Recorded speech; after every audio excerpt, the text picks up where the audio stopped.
En primera persona, un espacio para descubrir el lado B de la gente. 30 minutos para conocer más sobre nuestros referentes y las historias que han forjado a la ciudad. Con la conducción de Fabián Petenati y Nicolás Chetam. En primera persona. Bueno, con nosotros el profesor en Historia, Damián Antunes. Un placer tenerlo aquí. Muy buenas tardes. Buenas tardes, el placer también es mío, por supuesto. Bueno, un año muy particular en el que se están conmemorando 50 años del inicio de la última dictadura militar en la Argentina, aquel 24 de marzo de 1976, y la idea era reflexionar sobre esa fecha, sobre las implicancias y sobre justamente este momento de cincuentenario de ese momento que marcó un hito en el país, un hito negativo, lógicamente. Claro, bueno, la primera reflexión, sí, que yo creo que hay que hacer y que yo pongo sobre la mesa es en qué momento nos encuentra esta conmemoración, ¿sí?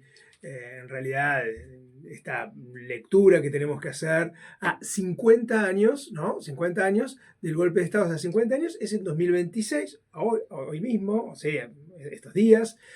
¿Y qué es lo que ocurre? Bueno, que nos ocurre en un momento en donde, hay, digamos, toda una corriente y todas unas corrientes a nivel mundial con reflujo de las derechas, ultraderechas, de los negacionismos, toda una serie de consensos, de políticas públicas, políticas de Estado que se habían ido generando en torno a la memoria, la verdad, la justicia, la idea de genocidio. Bueno, parecen y están puestas en cuestión hoy en día, a pesar de que ese consenso, ese núcleo de consenso, por supuesto que está, pero ese núcleo de consenso fue atacado, ¿sí? Fue atacado directamente, digamos, esto se ha reflejado en las urnas, en el gobierno nacional que tenemos, pero por supuesto, ¿sí? En el contexto internacional, allí está Donald Trump haciendo lo que está haciendo ahora mismo. Tenemos gobiernos de derechas, ultraderechas, como los de Meloni en Italia. Tuvimos ya la experiencia de Bolsonaro, ¿no? De Bolsonaro en Brasil. Tenemos movimientos fuertes de derecha en España, como Vox, ¿sí? Que pujan por una alianza, digamos, con el partido de centro-derecha, el Partido Popular, por llegar al gobierno, con todo lo que eso implica. Bueno, entonces tenemos un contexto en donde este 50 aniversario, se da en ese contexto, ¿sí? ¿Cómo llegamos hasta aquí? Esa sería la pregunta. ¿Y cómo llegamos hasta aquí? Es que efectivamente lo que ocurrió, ¿sí? A partir del 24 de marzo, y no solo a partir del 24 de marzo de 1976, sino en rigor de verdad, cómo se fue gestando ese golpe de Estado, ¿sí? Genera una serie de condiciones políticas, sociales, económicas, para que, pueda haber y se puedan producir situaciones dentro de la democracia que cuestionen, ¿sí? Digamos, los consensos básicos de una democracia representativa, de una democracia que intenta, digamos, por supuesto, avanzar hacia una mejora en la distribución del ingreso, en la justicia social, retrotrayéndose, ¿sí? En la historia a momentos prediluvianos, ¿sí? Quiere decir, negando, ¿sí? Que un genocidio es el genocidio, y con eso, bueno, por supuesto, negando que haya habido una intervención global sobre la Argentina, como la que hubo desde lo político, desde lo económico, desde lo cultural, para imponer un modelo de dominación, ¿sí? Eso hoy está siendo cuestionado desde nuestras perspectivas, por supuesto, en los grandes consensos que desde la historia y las perspectivas, si se quiere, podemos llamarles progresistas, pero en términos generales, ¿sí? De centro a la centroizquierda, ¿sí?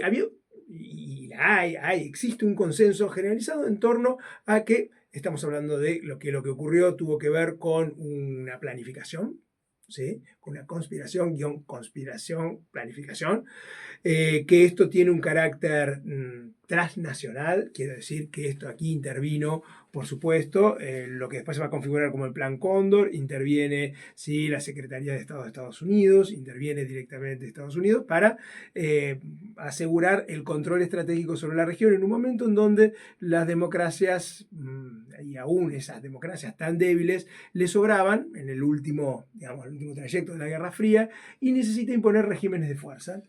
¿sí? Como ocurrió previamente en Uruguay y en Chile, julio-septiembre de 1973.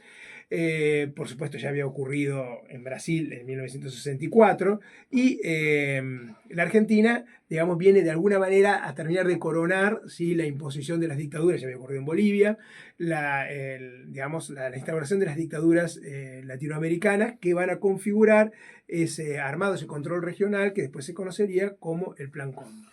El 24 de marzo del 76 fue la fecha, digamos, Fue del la golpe. fecha. Pero la muerte de Perón provocó ya el inicio de la caída de la democracia. Claro, a ver, ¿O hay otra fecha, digamos, crucial?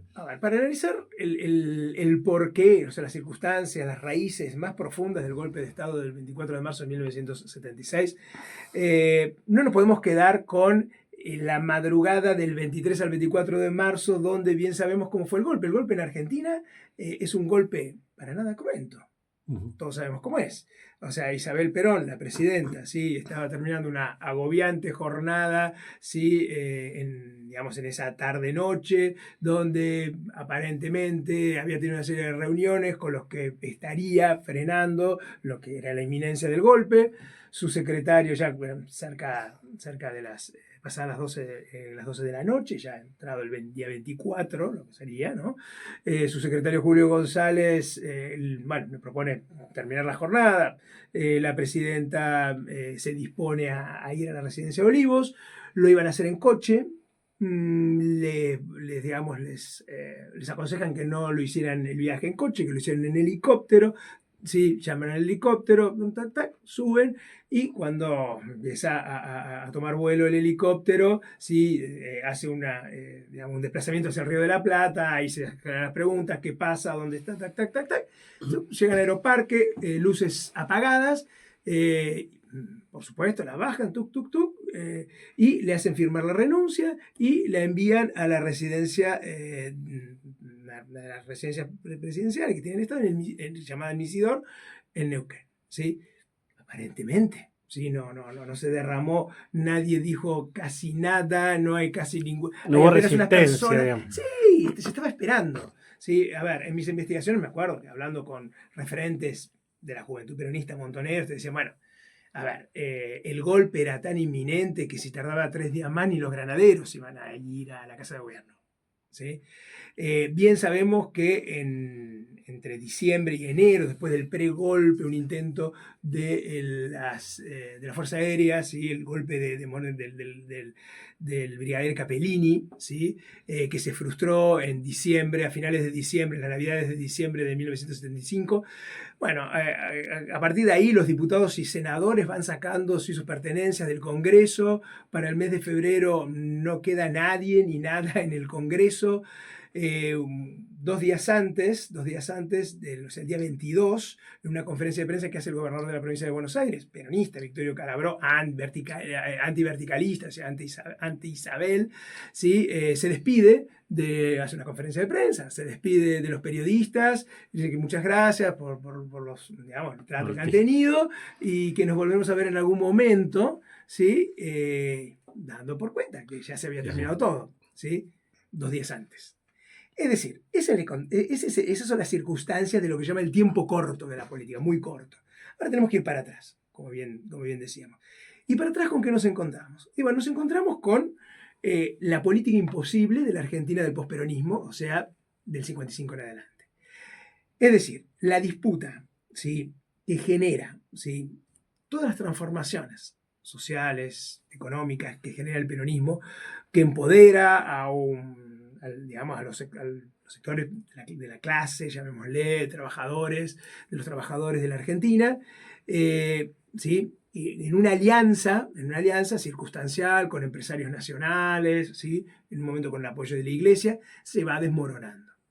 Ese desmoronamiento lleva por parte, digamos, del propio presidente Perón, a no poder, digamos, reencauzar una alianza que le permita mantenerse en el poder desde un lugar, ¿sí?, de fuerza, porque lo que está haciendo es una transformación muy grande.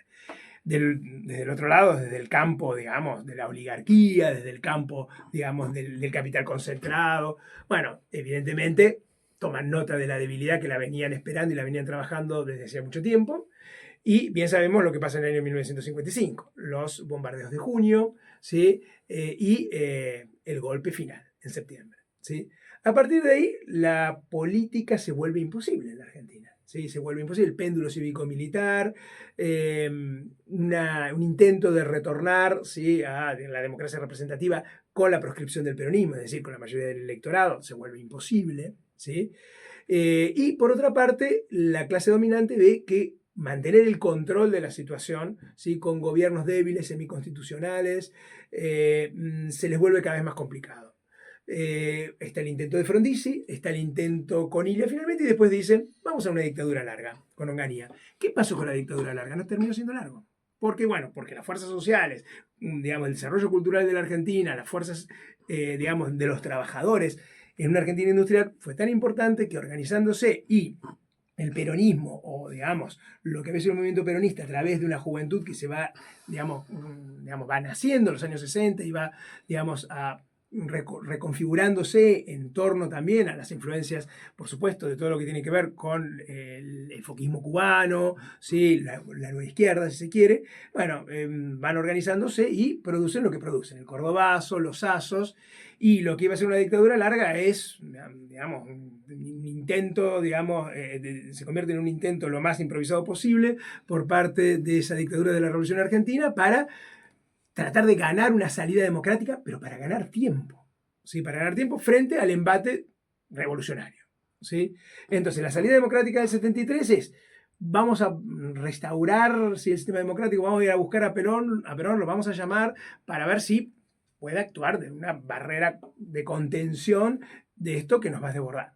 ¿Por qué? Bueno, porque si en el 69 tenemos el Cordobazo, en el 70 tenemos la presentación en sociedad de Montoneros y el AR, los dos grandes movimientos guerrilleros de la Argentina.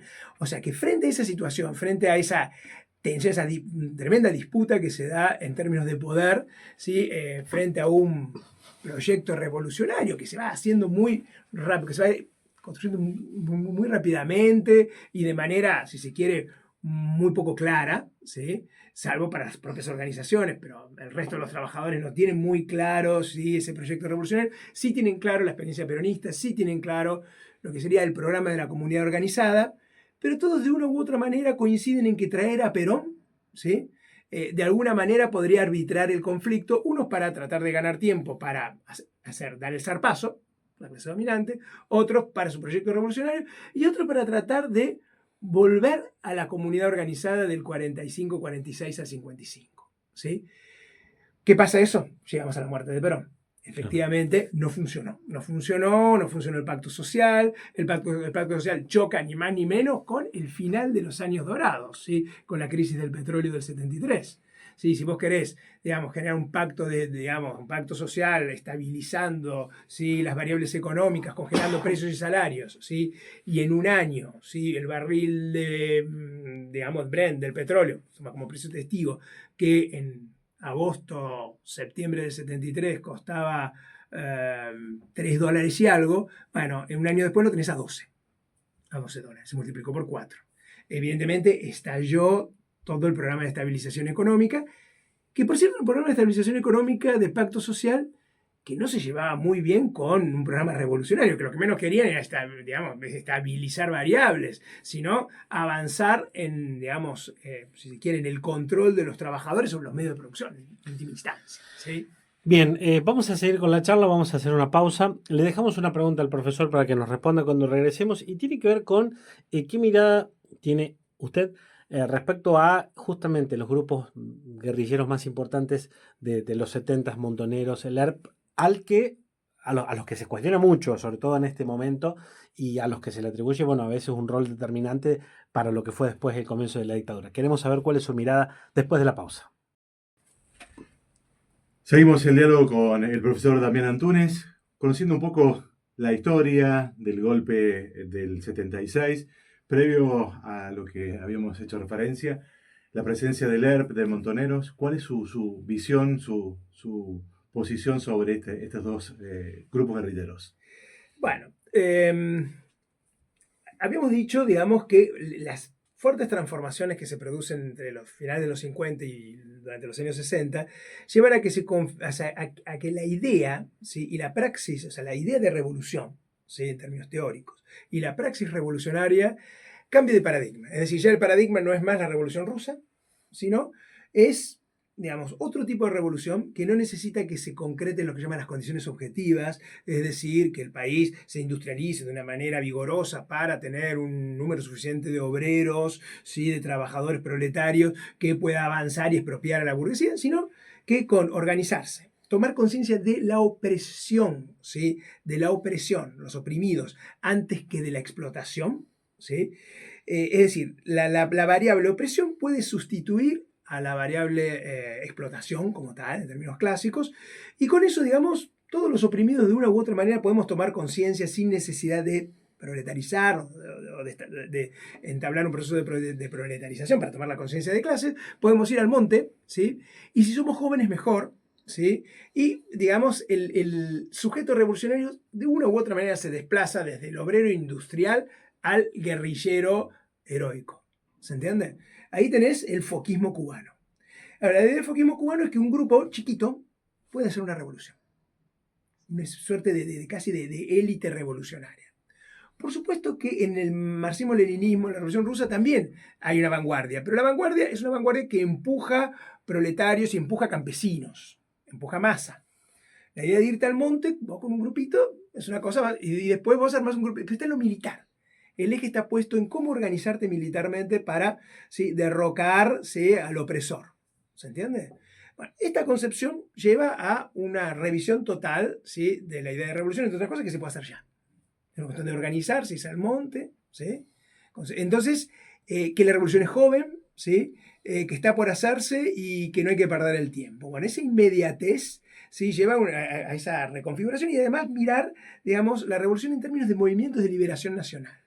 Hay ya una convergencia mucho más clara entre, si se quiere, a ver, lo que sería la lucha típicamente emancipatoria de una revolución socialista con las luchas anticoloniales, ¿sí?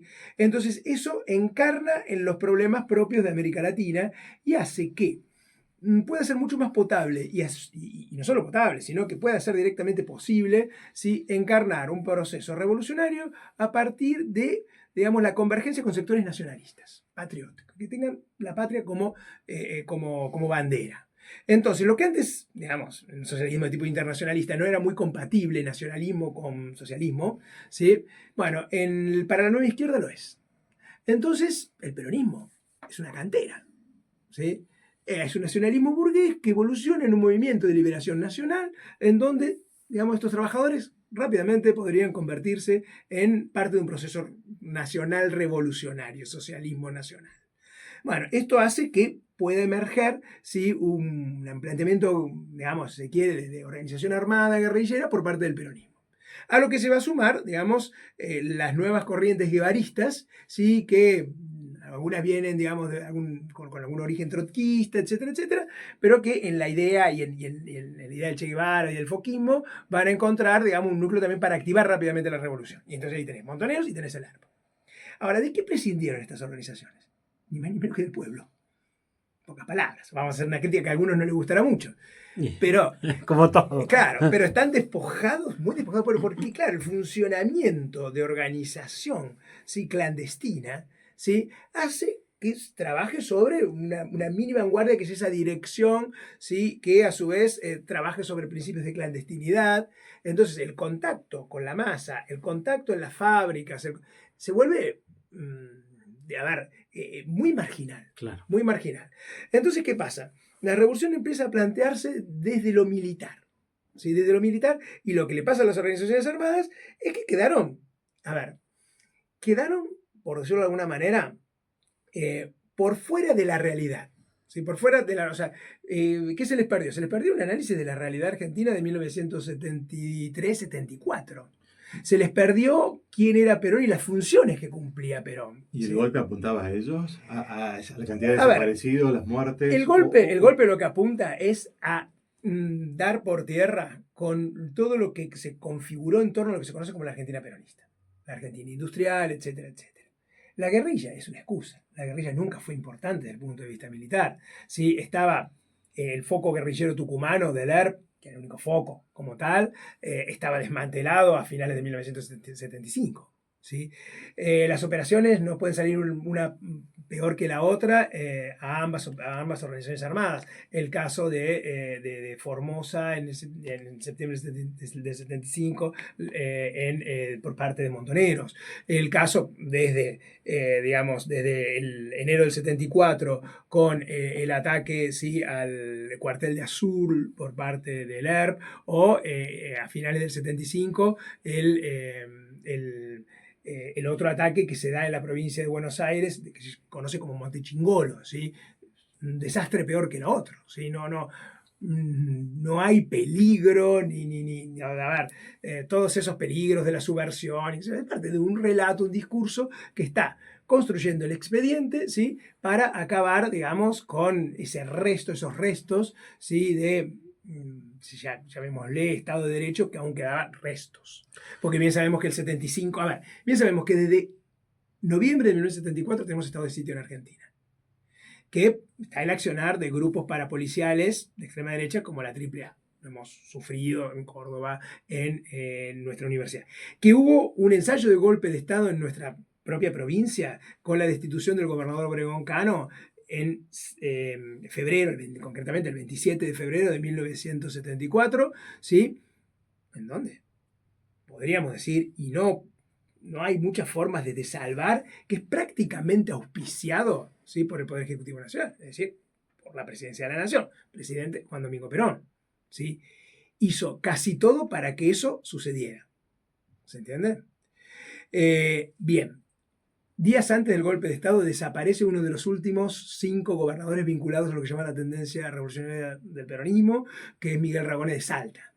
Todavía Isabel presidenta, ¿sí? En fin, apenas quedaban unos resquicios de Estado de Derecho. Bueno, lo que buscó y lo que hizo el golpe de Estado a través de ese tránsito que podemos, ir, recorriéndolo desde por lo menos mediados hacia finales de 1974, todo 1975 a 76, fue, haciendo prácticamente implosionar, ¿sí?, todos los mecanismos que aún quedaban propios de una democracia, de un Estado de Derecho, para que cuando tuviera que producirse, si se quiere, el episodio final del golpe de Estado, que es la detención del presidente y el cierre del Congreso y la intervención a las provincias, por llamarlo de alguna manera, ¿sí?, porque el estado de sitio ya estaba, nadie dijera nada ni nadie prácticamente se asombrara. ¿Qué es lo que finalmente pasó? ¿Qué se puede decir del golpe de Estado en Río Cuarto? Digamos, ¿qué registros hay? ¿Cómo se vivió en la ciudad? Bueno, obviamente que Río Cuarto tiene sus desaparecidos. Por supuesto, yo he trabajado en particular, sí, he tenido algunas entrevistas con la ex intendenta Delia Castañeda Rodríguez Vázquez, que fue quien, traspasó el mando, sí, al militar, que también se dio esa particularidad que a nivel nacional era una presidenta mujer y en Río Cuarto una intendenta mujer interinamente, pero... Interinamente, sí, bueno, pero no era interina, porque fue interina y después, claro, fue intendenta titular una vez que quien había asumido la muerte, bueno, a ver, retrotraigámonos. La situación viene porque el intendente electo, Muniaini, tiene un accidente, ¿sí?, un accidente automovilístico en enero de 1975, ¿sí? Muere. Lo sucede el concejal presidente del consejo, que era Vergés, ¿sí?, quien asume, pero pide licencias entonces entre febrero y marzo, abril, ¿sí?, prácticamente es poquito el tiempo que está Vergés, el último mes prácticamente está de licencia y asume Delia Rodríguez Vázquez, Delia Castañeda Rodríguez Vázquez, quien era presidenta del consejo, por la mayoría peronista, y después renuncia a Vergés y queda como intendenta, ¿sí? Bueno, en una situación bastante débil, porque era una persona que no tenía una trayectoria política, ¿sí?, por sí misma, ¿sí?, sino más bien, formaba parte de una familia política peronista. Su padre había sido intendente, ¿sí? En los pocos momentos que hubo, digamos, intendentes constitucionales en el periodo 46-55. Bueno, más bien, digamos, representaba, digamos, un nombre, ¿sí? Su esposo también era peronista, y entró en la lista de concejales, pero no era una persona relevante. Entonces era una personalidad bastante débil desde lo político, ¿sí? Después de haber tenido un referente político importante como Muniaini, ¿sí? Y en el medio de la disputa, la pelea intraperonista entre lo que llamamos la tendencia revolucionaria y la ortodoxia, la derecha. Entonces Delia Castañeda Rodríguez Vázquez está ahí haciendo un equilibrio muy precario, ¿sí? Pero recostado sobre la derecha peronista, Claro. la ortodoxia. Sí, indudablemente, y esto hay que decirlo, no le gusta a algunas mujeres y escucharlo, pero sí, Delia Castañeda Rodríguez Vázquez pertenecía, digamos, su núcleo es la ortodoxia, ¿sí? Su secretario de gobierno era Cacho de Rivas, se va a enojar el intendente, ¿sí? Es el padre. Bueno, ese era el sector, peronismo histórico, clásico, ortodoxia, ¿sí? Hay muchos matices ahí. Sí, sí. Pero desde luego no tenía nada que ver, ¿sí? Con, digamos, los sectores, llamémosle progresistas, tendencias del peronismo. ¿Está bien? Estaban en las antípodas. Bueno, ¿y cómo fue, digamos? ¿Y cómo fue? A ver, en la entrevista me lo cuenta bastante claro, ¿sí? Ella en un momento me dice con bastante claridad que tenía una amiga, ¿sí? Que había sido compañera, ¿sí? de su instituto, porque estaba internado en un instituto secundario, ¿sí? Cuyo marido era militar, ¿sí? Era militar de la Fuerza Aérea en la base de Olbert, ¿sí? La llaman a una reunión unos días antes, ¿sí? Una cena a la que ella asiste y escucha de alguna manera algunas cosas que le hacen prever que, digamos, que los días estaban contados, ¿sí? Bueno, y a partir de ahí ella se entera del golpe a la mañana del 24 de marzo, ¿sí? Por la radio. Claro. Con su marido, vivía en la calle Humberto Primo en ese momento, me contaba, toman el coche, lo vienen a buscar el coche de la intendencia, llegan a la intendencia. El marido, ¿sí? Rodríguez Vázquez se queda, ¿sí? Se queda en el coche, le hacen subir a ella, las escalinatas, sube, tiene una entrevista con el militar que se había hecho cargo del edificio, ¿sí? La situación, bueno, ella le pide una entrevista bastante larga, como cerca de 2 horas, le pide llevarse sus cosas, no le deniegan nada aparentemente, le hacen firmar, ella firma y se retira. No, tampoco hubo resistencia. No hubo resistencia para nada y ella vuelve a su casa, ¿sí? Me contaba una anécdota así, que bueno, que ella vuelve a trabajar en el jardín, era maestra jardinera, maestra de música del jardín, bueno, ella obviamente había tomado licencia porque había sido concejala, había sido intendenta. Bueno, las miradas mal de las compañeras, qué sé yo, y rumores que hacían correr de que ella había sido detenida y qué sé yo. Entonces decía, bueno, que con su marido iban a la tarde y daban unas vueltas a la plaza para que la vieran, ¿sí?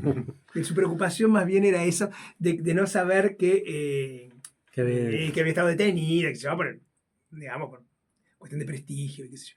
Pero no fue, digamos, no fue molestada. Y por último, la última pregunta, porque se nos agota el tiempo. Río Cuarto no fue una ciudad refractaria al golpe de Estado, digamos. ¿En qué sentido refractario? Me refiero a que no lo tomó mal, digamos. No, como casi todo el país. Puede haber un sector que lógicamente no. Lo que tenemos que entender es que no había en 1976 un concepto de democracia como el que empieza a edificarse a partir del 83. Claro. Ni de una parte ni de otra. A ver, la democracia no es valorada, no es un bien en sí mismo, ¿sí? Es decir, por supuesto que para las derechas y para la clase dominante sobra todo eso, ¿sí? Y es un obstáculo. Pero para el proyecto revolucionario eso no constituye nada. Es casi de cartón piedra. ¿Se entiende eso? Sí. Entonces no es especialmente... A ver, para Montoneros tiene la teoría de cuanto peor mejor. Uh-huh. De que hay que ir, de que el golpe se tiene que producir, Claro. de que lo de Isabel no puede continuar, ¿sí? Inclusive hay anécdotas muy curiosas de Montoneros, ¿no? Cuando lo que sería la Conducción Nacional de Montoneros, en diciembre, a finales de diciembre del 75, le da vacaciones a sus combatientes. Una cosa. Ustedes imagínense a Fidel Castro dándole vacaciones, ¿sí? Porque ya que a partir de marzo iban a tener mucho trabajo. ¿sí? Tenía una concepción pequeño burguesa, ¿no? Iban a tener mucho trabajo. ¿Sí? Estaban esperando, todo el mundo estaba esperando el golpe. Sí, sí. ¿Sí? O sea, no hay una valoración de la democracia, no defendamos la democracia, ¿sí? En ese sentido. Ahora, la última, ya estamos un poquito excedidos. ¿Crees vos que vamos a encontrar en algún momento los argentinos un punto, digamos, de unidad en cuanto a analizar lo que efectivamente pasó, lo que está documentado, y no discutir sobre, por ejemplo, la cifra de desaparecidos, no discutir sobre si estuvo bien, si estuvo mal, sobre el rol de uno y otro? Digo, porque hoy tenemos como en casi todos los temas, dos Sí. corrientes, ¿no? Pero sobre todo porque hay que animarse a ir más allá, ¿sí? Digamos, si se quiere, del contrapunto entre personajes, entre el contrapunto entre, si se quiere, a ver, ¿cómo podría decirlo? Lo más superficial de la política, ¿sí? Bueno, si en realidad unos eran conspiradores, no eran conspiradores, hay que tratar de encontrar, ¿sí? ¿Qué es lo que se pretendió con ese golpe? Con ese golpe, digamos, se pretendió, y el proyecto, y cómo se lleva a cabo un genocidio, ¿sí? Para llevar a cabo un genocidio hay una serie de cuestiones que ni se preguntan. Por ejemplo, el valor de la democracia. El valor de la democracia no lo discuten ni siquiera ahí. A ver, hasta los propios radicales como Balbín dicen, bueno, todo el mundo está vivo hasta el último minuto antes de la muerte y qué sé yo. Una cosa como dicen, están todos esperando el golpe, ¿sí? Entonces, ¿qué pretendieron unos y otros actores con el golpe de Estado? La Argentina estaba acostumbrada a tener golpes de Estado, ¿sí? No era anormal. Ahora, este golpe de Estado viene a introducir un proyecto, ¿sí? Que es retrotraer la Argentina a, si se quiere, el periodo preperonista, ¿sí? Y por tanto, para esto había que hacer una limpieza de todo tipo, económica, social, cultural, ¿sí? Entonces, bueno, acá hay que, y por tanto, hay mucha colaboración en los golpes, hay mucha colaboración en digamos, episodios de este tipo. Bueno, la gente se puede enojar, algunos periodistas dicen, bueno, Delia Rodríguez Vázquez es una demócrata. Delia Rodríguez Vázquez estaba esperando el golpe como todo el mundo. Y creo que ni siquiera habrá, por lo que ella me relata, ¿no? Que estaba lamentándose, digamos, de uy, qué problema terrible que ha ocurrido, ¿sí? ¿Se entiende eso? Entonces, los actores, los radicales, tocando puertas de los cuarteles, muy cercanos, ¿sí? Los conocemos. Y demócratas, a ver, tenías una democracia sin demócratas, ¿sí? En el 73, 76, sí, hay una democracia, pero te faltan demócratas, te faltan defensores o creyentes en la democracia, ¿sí? Hay creyentes en otras cosas, pero no en la democracia. Ergo, ¿sí? La viabilidad de esa democracia siempre estuvo en juego, ¿sí? Daniel, ha sido un placer charlar con vos este rato, ¿eh? Muchas gracias por la visita. Muchas gracias.